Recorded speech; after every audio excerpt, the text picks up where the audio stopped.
Nagtitig ka kay Hope Wagas, ha? Ano problema mo? Minahan to, Norman. Hindi mo sa'yo. Mas ka na, Miguel. Busy yun. Busy yun sa pangungurakot sa kaban ng bayan. Bakit ka kasi nakipagtitigan kay Ma'am Hope? Hindi mo alam na gaano ka protektado ni Boss Marcos yan. Saan mo dito? Nagpapatawag ng meeting si Benito kasama si Mr. Wong. Gusto niya ng update sa numbers ng quarter 2 natin. Jane! Gupang! Ay, paboy mo, cartoonist nyo, sa news department, ano ka ba? Na-receive na namin ang report niyo for last quarter and you're short. 50 million. I assure you malalaman rin Judge Balmores, and when he does, I'll have you know he has a particular way of dealing with people who take from him.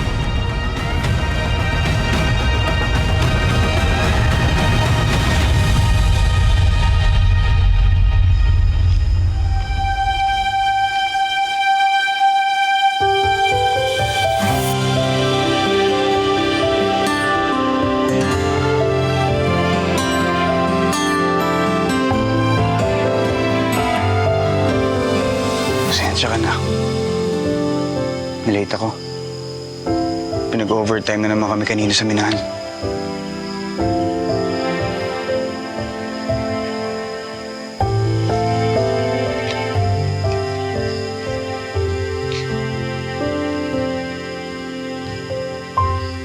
Para sa'yo. Sana hindi ka nagsasawa.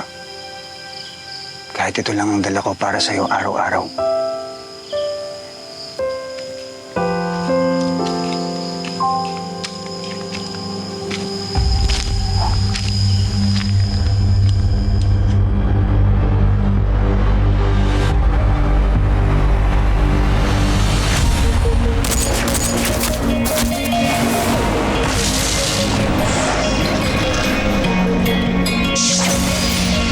Babagsakan ka nila, papahirapan ng mga makakiyari. Lalo pag nasa baba ka nila, parang kalang lang yung madali na tapakan. Mahilahin ka nila hanggang mawala ng pag-asa at makakapitan. Ganto na ba ang kapalaran ng bawat isa? Sa uli, kung mangarap hindi para sa sarili, hindi para sa iba. Kahit mahirapan na tunay sa lipunan, puro sabihin, pinipilit ko pa rin abuti. Alam ko na maraming pagsubok ang dadaan, kahit nakamatayan man sa atin nakapa. Kaya di ka mababayaan, ipaglaban, hahawakan ang kamay. Ako'y maninindigan para sa lahat, kahit meron ko na siya'y magulang. Di mabibigyan, di ko bibigyan, pinalaban ko pa rin ang lakas. Hindi ko masusuko sa lahat, kahit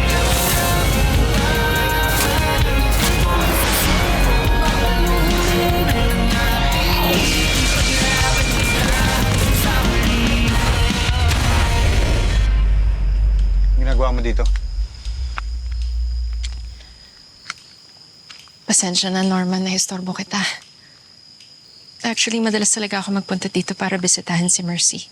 Tinatiming ko lang na wala ka para mapag-isa ka kasama siya.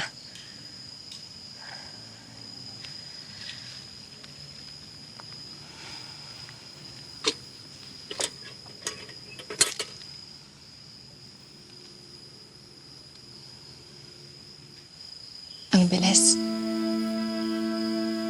3 years na mula nung iniwan tayo ni na Mercy at Fatima. Hanggang ngayon, naninibago pa rin ako. Sigurado ako ikaw rin.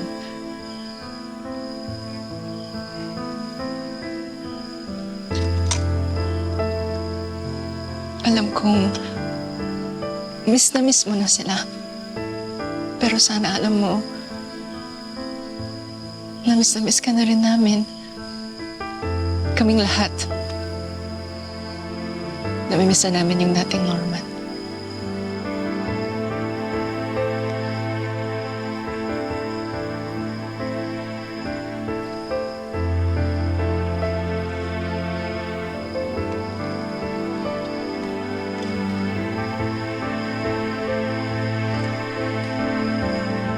Sobrang sakit isipin na hindi na mababalik si Mercy at Fatima. Pero ikaw, Norman, may pag-asa pa. Sana bumalik ka na sa amin.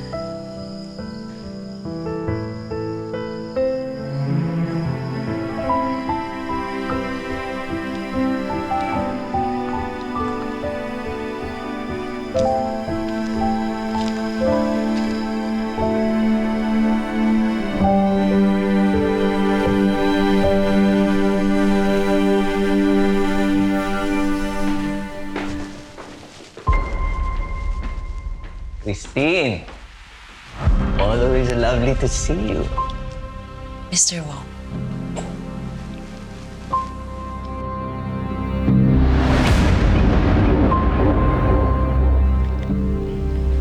parating na si Benito. Sorry. Mahilig lang talaga ako tumingin sa magandang tanaw.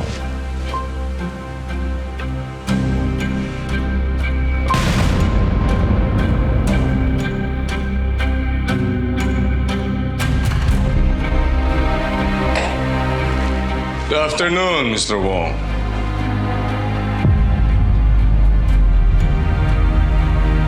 Judge,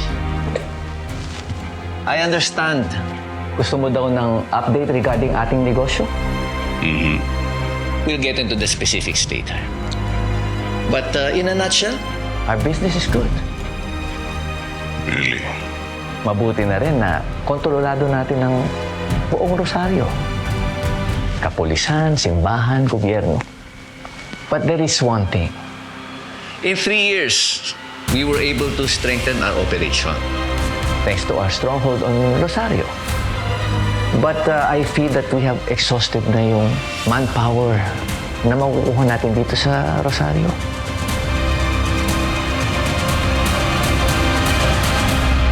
Gusto kong malinis yung paligid natin.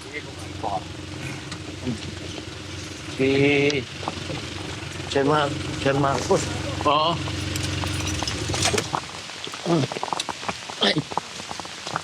Ay, magandang umaga, Sir Marcos.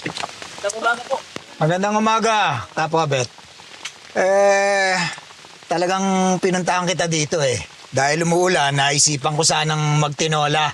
Pwede bang umarbor ng isang native na dumalaga mo? Abay, walang problema po, Sir Marcos. Jun, manap ka ng isang dumalagang native na manok. Sige na, para kay Sir Marcos. Sir Marcos, nabalitaan ko na nandito pala si Hope sa Bayang Pag-asa. Babakasyon lang. May alam po ba siya tungkol sa mga nangyayari dito sa Bayang Pag-asa at saka yung mga nangyayari sa Minahan?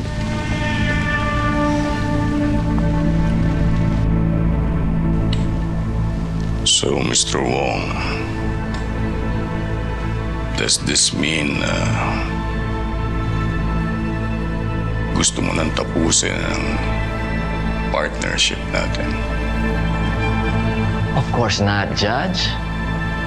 What I'm saying is, we should expand. Manap tayo ng ibang lugar na pagmiminahan ng mga tao. Ang tanong lang magagawan ba to ng paraan ng alaga mong si Miguel? Governor Aguirre.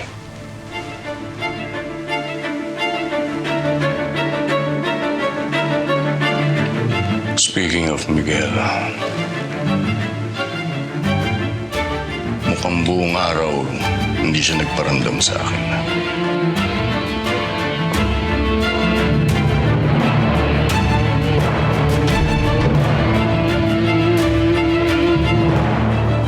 Judge, excuse me. Judge.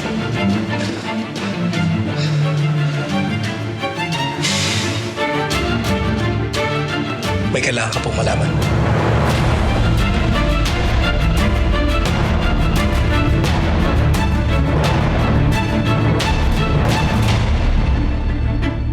Na-receive na namin ang report niyo for last quarter and you're short 50 million.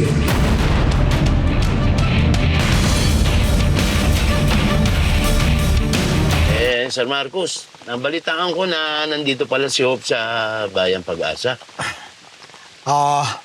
Babakasyon lang.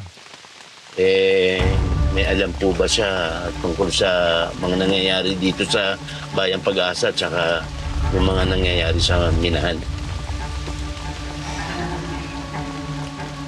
Wala naman siyang kailangang malaman dito. Sumasang-ayon ka naman, Kap Obet, di ba?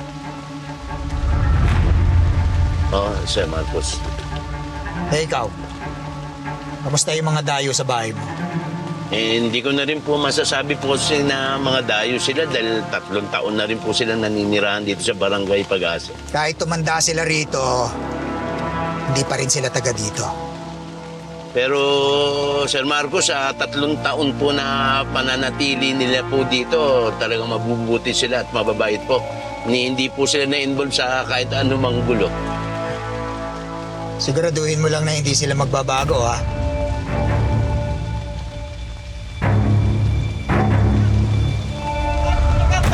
Ay, dyan na po, Sir Marcos, yung native naman. Kaya na. Ito po. Salamat dito. Sige po. Ingat po, Sir Sige. Marcos. Sige na.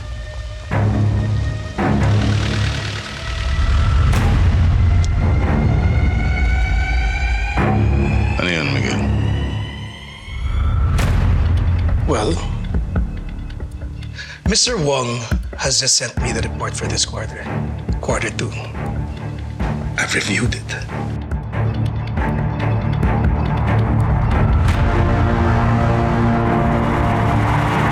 You just broke 2 billion.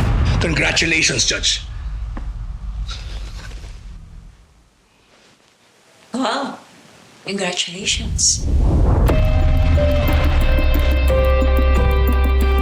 To us.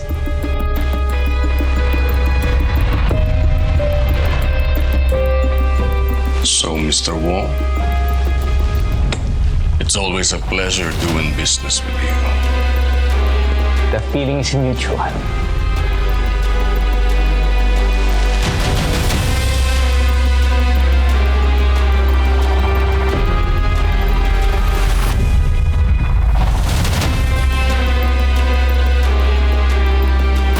Hindi naman tayo mga barbaro.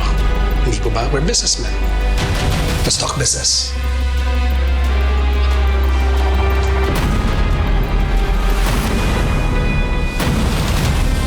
That's more like it, Miguel. So, what do you have in mind? I want a portion of the profits. You know my aunt, Mother Yu. So ibig sabihin, alam niyo kung gaano kahalaga ang pangalan namin sa pamilya ko. I know I'm working for the Balmoroses, but I am an Aguirre through and through.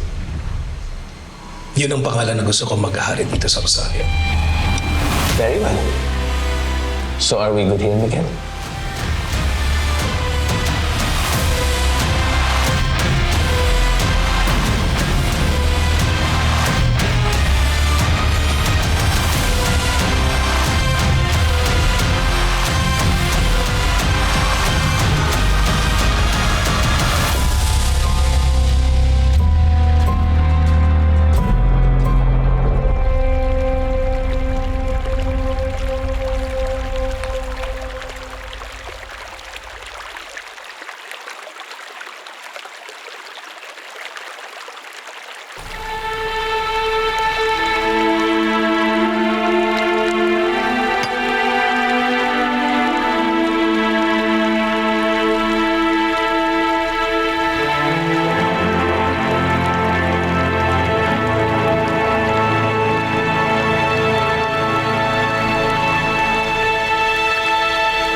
bossing. Ito yung nahuli kong nagnakaw. Hindi po, boss. Hindi po totoo yun. Nahulog sa bulsa niya noong uwian. Hindi po, boss. Hindi po totoo yun. Hindi po ako magnanakaw.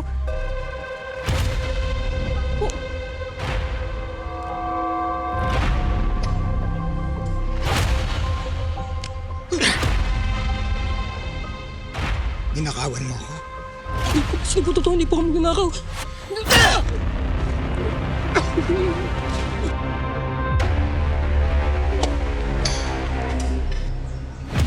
Bigyan niyo ng leksyon yan. Klaro, bossing. Ayoko nang makita ang magnanakaw na yan dito sa minahan ko. Po, boss. Huwag po. Huwag po. Hindi ka dito. Boss!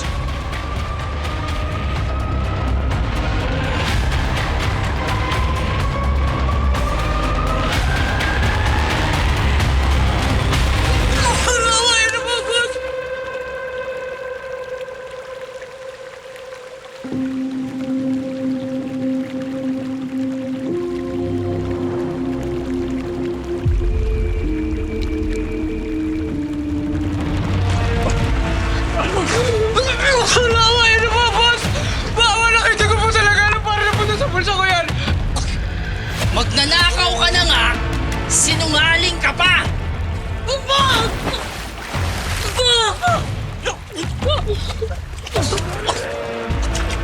Toy, bakit mo naman kasi kailangang kagatin yung kamay na nagpapakain sa'yo?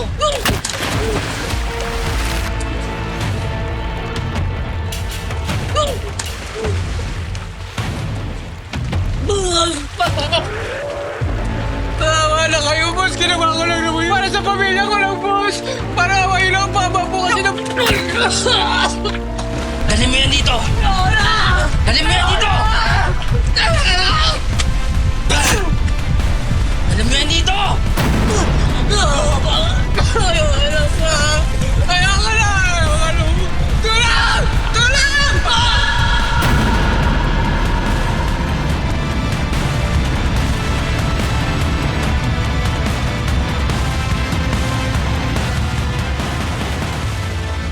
Kamusta na ba si Miguel doon? Kakaupo lang ni Miguel bilang gobernador. Ano? Norman, lagay ko na lang dito yung pagkain. Okay. Mukhang babas ang klase yung iba dyan. Salamat sa update, Mr. Wong. Kamusta nga pala yung Bayang Pag-asa, kuya? Payapa ang bayang pag-asa. Kung payapa naman yung Bayang Pag-asa, bakit kailangan nila ng baril?